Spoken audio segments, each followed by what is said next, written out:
আসসালামু আলাইকুম দর্শকবৃন্দরা, দেখুন আমি আছি একটি কাঁঠাল গাছে। আমাদের বাড়িতে একটি কাঁঠাল গাছে আমি একটি হাঁড়ি বাঁধছিলাম, যাতে করে হাঁড়িতে পাখিতে বাসা করতে পারে। তো মাশাআল্লাহ এখানে শালিকে বাসা করছে এই হাঁড়িতে। তো মাশাআল্লাহ অনেক সুন্দর ছাউ উঠাইছে। দেখায় আপনাদেরকে ছাউগুলো দেখাই, দেখুন কি সুন্দর ছাউ উঠছে মাশাআল্লাহ।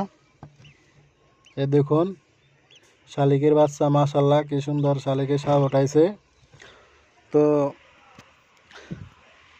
এই এখন বর্তমানে ঝড় বৃষ্টির দিন, তো শালিক পাখিগুলো যাতে ভালোভাবে বাসা করতে পারে সেই জন্য এই কলসটি আমি এই হাঁড়িটি গাছে বাইধা দিছি।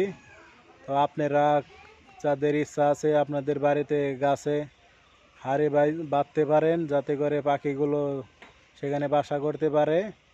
ঝড় বৃষ্টির দিনে যাতে পাখিগুলো ভালোভাবে থাকতে পারে।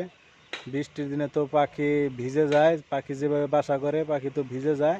তো এইভাবে আপনারা যদি হাঁড়ি বাইধে দেন গাছে, তাহলে পাখিগুলো সুন্দরভাবে বাসা করে থাকতে পারে এবং তারা যখন ছাউ উঠাবে ছাউগুলো ভালোভাবে থাকতে পারে।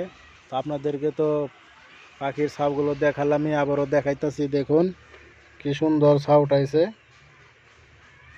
তো কারো যদি ভিডিওটি ভালো লাগে তাহলে ইনশাল্লাহ অবশ্যই শেয়ার করে দিন।